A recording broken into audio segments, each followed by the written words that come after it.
ここまでは計画通り。 Di awal episode berlanjut, saat para kesatria putih diteleportasi ke berbagai lantai berbeda, diperlihatkan Kia dan Nia yang kesal karena Sarfat yang memimpin justru tak sadar ada jebakan.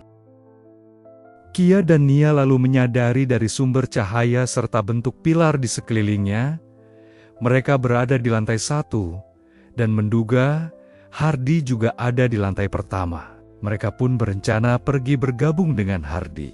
Tiba-tiba seseorang datang sambil tertawa, berkata, "Jadi kalianlah lawan kami," yang ternyata adalah Mera dan Ais.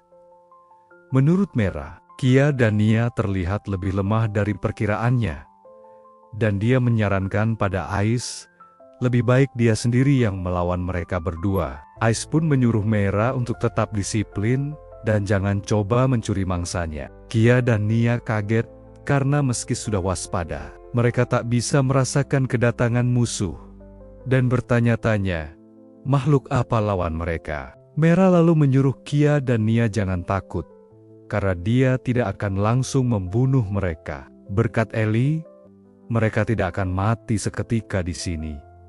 Jadi tak usah khawatir. Mera kemudian mengaku tidak paham teknik membangun menara ini menggunakan teknologi inti dungeon. Namun sebagai gantinya, untuk Eli yang sudah melakukan hal berat, dia akan menyiksa mereka sampai kaki tangan hancur tanpa membunuh. Sementara Kia dan Nia merasa heran karena tidak mengerti maksud Mera, juga tentang Red Dragon yang tidak mereka ketahui. Mera menjelaskan bahwa Eli hanyalah umpan untuk memanggil mereka, dan kini dia tak perlu khawatir lagi untuk memenuhi tujuannya. Kia dan Nia kaget dengan kata umpan, dan paham bahwa tujuan Mera dan kawannya adalah para kesatria putih, serta menduga ada hubungannya dengan keberadaan Red Dragon. Ais marah, menyuruh Mera jangan beritahu musuh informasi, karena jika musuh kabur akan repot. Mera membalas dia hanya bercanda dan tak mungkin mereka kalah dari musuh. Ais setuju, mereka tak mungkin kalah. Tapi musuh bisa saja lari dengan teknologi yang tak mereka ketahui. Mera membalas kalau begitu mereka harus kalahkan musuh sebelum musuh lari dan menyebut Ais keras kepala. Ais pun berkata, "Mera tahu kan istilah kucing malang bisa menggigit. Dari situ jelas mereka harus lawan musuh dengan kekuatan penuh saat menyerang." Kia dan Nia emosi karena sangat diremehkan. Mereka pun langsung maju menyerang. Mera dan Ais yang sedang berdebat sedikit terkejut. Tapi serangan Kia dan Nia berhasil mereka hindari. Ternyata serangan itu tidak berhenti. Karena setelah menghindar ke atas, Kia dan Nia langsung melompat ke arah mereka. Mereka akan diserang dari atas. Kia dan Nia lalu pamer bahwa mereka memiliki darah master dan membangkitkan darah submaster, serta adalah kesatria putih yang dilatih sampai level ke 1800. Sementara lawan mereka adalah orang bodoh yang meremehkan, dan mereka akan memberikan pelajaran. Semuanya pun beradu serangan. Kia dan Nia berencana tidak akan membunuh Mera dan Ais, karena akan mengambil informasi dari mereka. Sementara Mera meledek Kia dan Nia lagi, bahwa mereka bukan tupai, tapi bayi tupai. Kia dan Nia berencana setelah memotong tangan kaki Mera dan Ais akan membawa mereka pulang. Setelah dapat informasi, akan dijadikan mainan mereka. Di sini Kia dan Nia terus melompat-lompat ke berbagai arah dengan cepat. Mera membalas, "Jangan cuma bicara," dan menyuruh pastikan membuatnya bersenang-senang kepada Kia dan Nia. Lalu Sin beralih ke Sarfat. Dia masih heran dengan jebakan teleportasi karena tidak melihat jebakan itu dan merasa mustahil ada jebakan. Sarfat sedikit khawatir karena setelah ini Hardy akan melakukan sesuatu padanya dan akan gawat. Kita lihat sekitar Sarfat bertanya pilar apa yang mengelilinginya, karena meski bahan pilarnya sama, struktur pilarnya sedikit berbeda. Dari lantai 1 sebelumnya, Sarfat pun sadar sekarang dia tidak di lantai 1, melainkan diteleportasi ke lantai lain. Lalu terlihat Suzu sedang bersembunyi. Sharvat yang tahu itu bertanya, "Ini lantai berapa?" dan menyuruh Suzu jawab dan keluar. Suzu pun keluar dan membuat Sharvat terpesona dengan keimutannya. Sharvat bertanya lagi, kenapa Suzu ada di menara besar ini dengan nada lembut? Dan kalau Suzu tersesat, Sharvat akan antar Suzu keluar. Suzu hanya diam dan seperti marah. Sharvat heran. Lalu senjata Suzu berkata, "Maaf, pria sampah." Partnernya pendiam. Sharvat kagum karena senjata itu bisa bicara dan tahu itu senjata intelijen. Senjata itu memperkenalkan dirinya bernama Rock dan partnernya, Suzu. Tapi karena hanya akan bicara sebentar, Rock menyuruh, tidak usah ingat juga tidak apa. Sharvat tidak paham maksud Rock.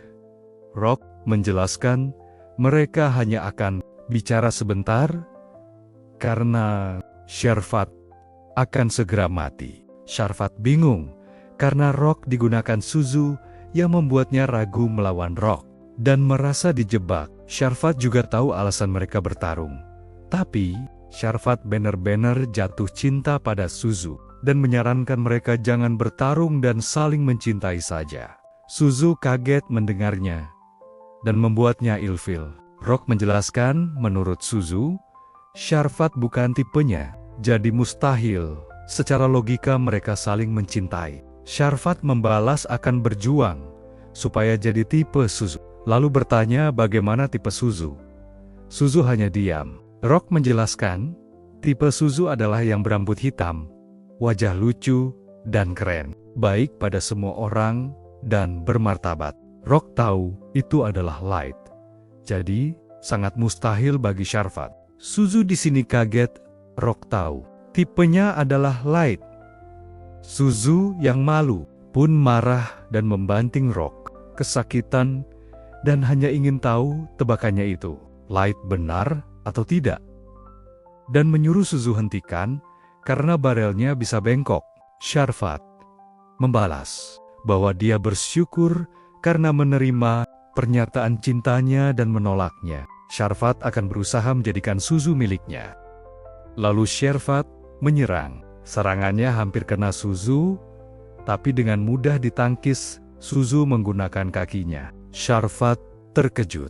Lalu Suzu membalas, menyerang Sharvat, dan Sharvat hentikan serangan itu menggunakan senjatanya sampai berbenturan. Sharvat terkejut karena tembakan dari baju besi kelas harta karun. Panah tak terlihatnya bisa ditangkis Suzu.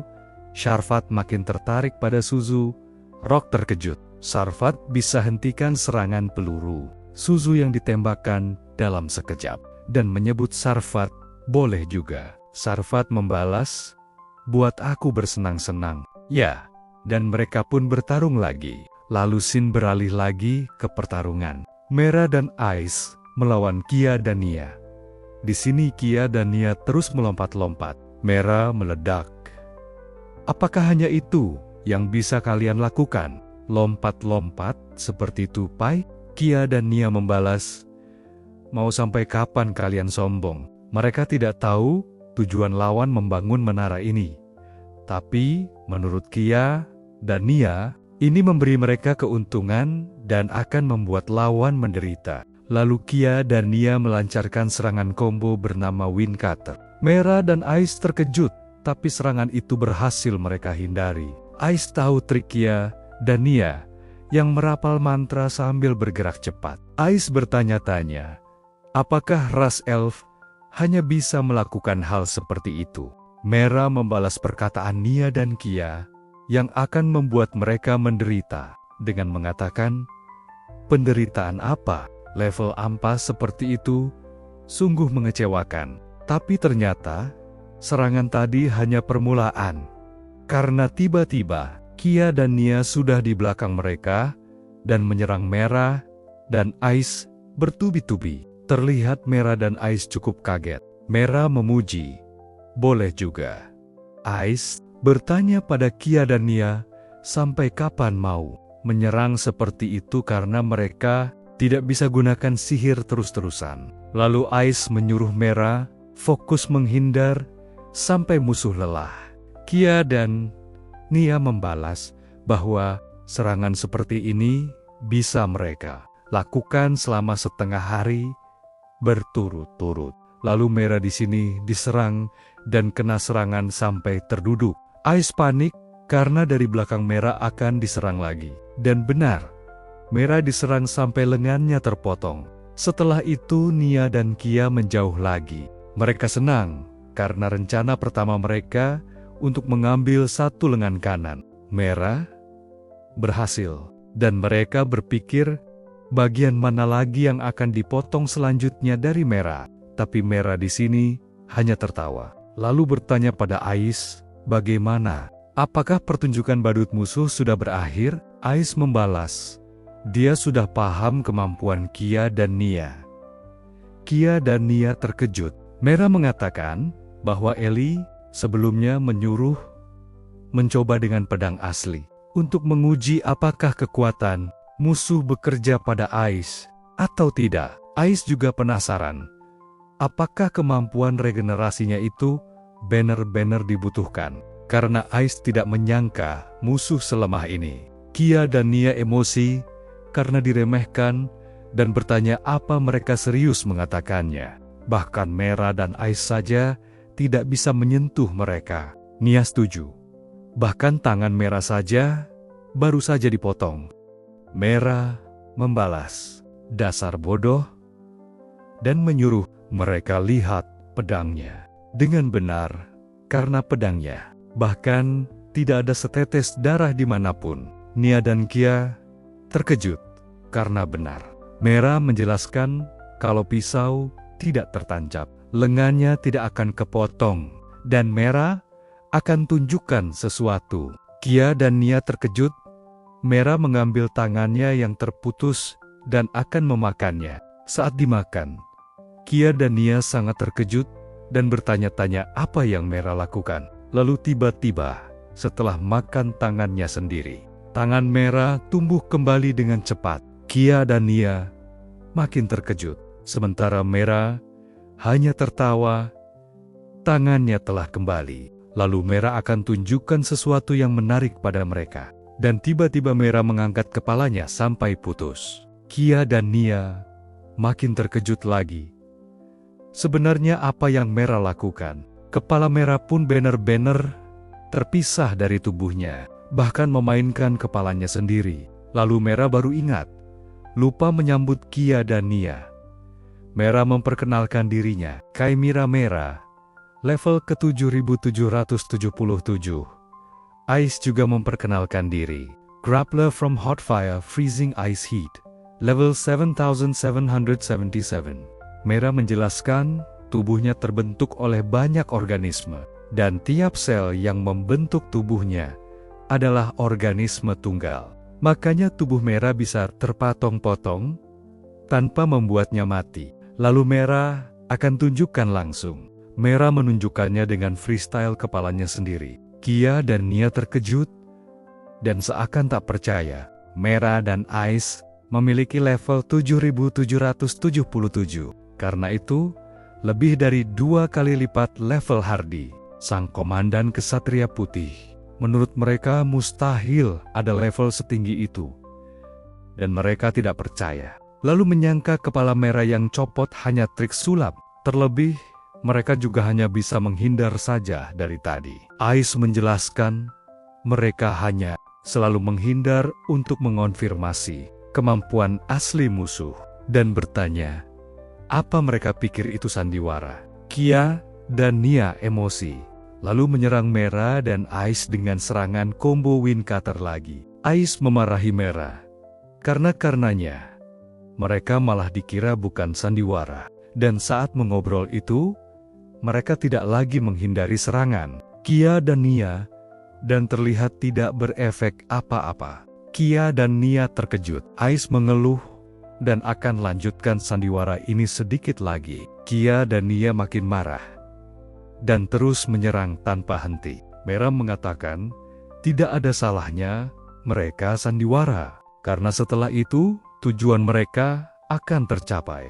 Lalu serangan Nia dan Kia pun mengenai mereka, tapi tetap tidak berefek apa-apa. Sementara Kia dan Nia sendiri terus berusaha menyerang sekuat tenaga. Ais mengatakan, apakah mereka tidak paham juga kalau sihir tingkat rendah seperti itu tidak akan mempan. Mera tertawa dan mengatakan level Kia dan Nia bahkan tidak bisa beri efek sama sekali. Kia dan Nia yang makin kesal pun langsung maju dan akan mencincang mereka. Tapi saat diserang, tidak berefek apa-apa. Kia dan Nia shock. Mera meledek bahwa itu tidak berguna karena pedang tidak akan bisa melukai mereka. Ais mengeluh dia sudah memakai armor, tapi malah lawannya seperti ini. Ais tidak meragukan Ellie, tapi menurutnya musuh sangat lemah. Jadi membuatnya bertanya-tanya apakah eksperimen seperti ini benar-benar dibutuhkan. Kia dan Nia panik karena Mera dan Ais akan melakukan serangan balik.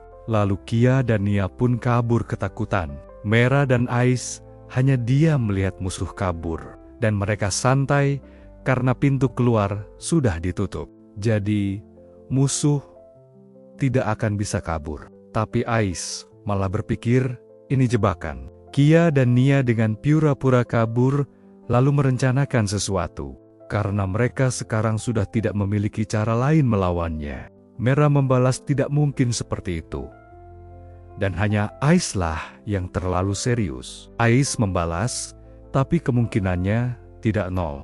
Dan menyuruh jangan lengah dan lakukan yang terbaik. Mera mengiyakan saja, lalu menyuruh sabar karena dia sedang melakukan sedikit persiapan dan persiapannya selesai. Lalu giliran Ais melakukan persiapan dengan memakai senjata ifrit. Lalu Sin beralih ke Kia dan Nia yang sedang kabur. Kia dan Nia di sini sekarang percaya level Mera dan Ais 7.777 dan mereka yang panik pun sekarang hanya berusaha kabur saja dan akan laporkan hal ini pada yang lain bahwa ada 2 orang lebih kuat dari naga yang mereka incar. Lalu mereka sampai di ujung dinding dan mereka yakin kalau terus menelusuri sisi dinding, mereka akan temukan pintu keluar. Mereka yakin mereka unggul dalam hal kecepatan karena sampai sekarang mereka tidak dikejar. Lalu Nia tiba-tiba berhenti dan menyuruh Kia tunggu dulu karena dia merasakan ada yang aneh. Kia heran apa maksudnya. Yang ternyata mereka baru sadar mereka sangat berkeringat. Mereka pun terkejut. Mereka sadar hawanya mulai memanas, lalu hawa panas pun semakin memanas ke arah mereka, dan membuat mereka kewalahan. Kia dan Nia terkejut, Mera dan Ais bisa buat sumber magma di dalam menara besar. Kia menyuruh jangan meributkan itu dulu dan fokus saja. Jangan sampai lengah, kalau tidak bisa mati terbakar. Lalu, Kia dan Nia akan mengeluarkan sihir gunung es yang akan menciptakan tembok es raksasa dan lindungi mereka dari panas. Lalu Eiswal pun mereka keluarkan. Dan sekarang agak lebih sejuk. Tapi tidak lama, esnya perlahan meleleh dengan cepat. Mereka terkejut, padahal ini adalah sihir tactical class, tapi bisa mencair cepat. Dan es pun akan cair kalau mereka tidak cepat memulihkannya. Lalu mereka mengeluarkan jurus esnya lagi, tapi tetap tidak lama. Esnya kembali mencair lagi dengan cepat, bahkan lebih cepat dari tadi. Mereka terus-terusan mengeluarkan jurus sihir esnya, tapi malah lebih cepat melelehnya. Dan mengira mungkin karena suhunya masih sangat panas, jadi meleleh cepat. Kia panik dan bertanya-tanya sebenarnya. Mera dan Ais monster macam apa bisa sekuat ini? Lalu Ais pun datang, yang ternyata panas ini berasal dari jurusnya. Terlihat Ais dengan serius mengeluarkan jurus hawa. Panasnya sampai mengeluarkan monster api. Kia dan Nia tidak terima ini, dan bertanya-tanya, kenapa mereka harus bertemu. Mera dan Ais, Kia dan Nia akan berusaha merapal mantra esnya lagi. Tapi, percuma saja. Esnya makin cepat cair, dengan semakin dekatnya Ais. Dengan sekuat tenaga, mereka terus-terusan mengeluarkan sihir esnya, tapi tetap percuma. Dan sekarang, monster api telah sampai di hadapan mereka. Mereka makin panik.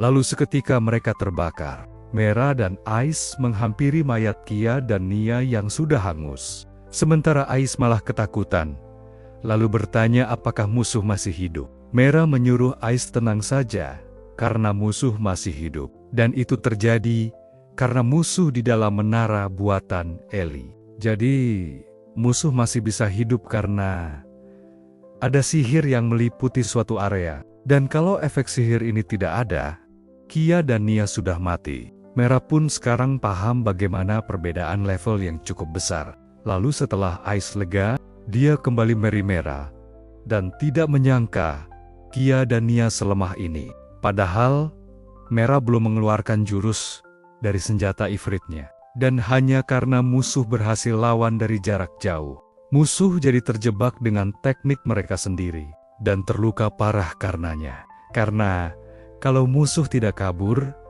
musuh bisa langsung kalah.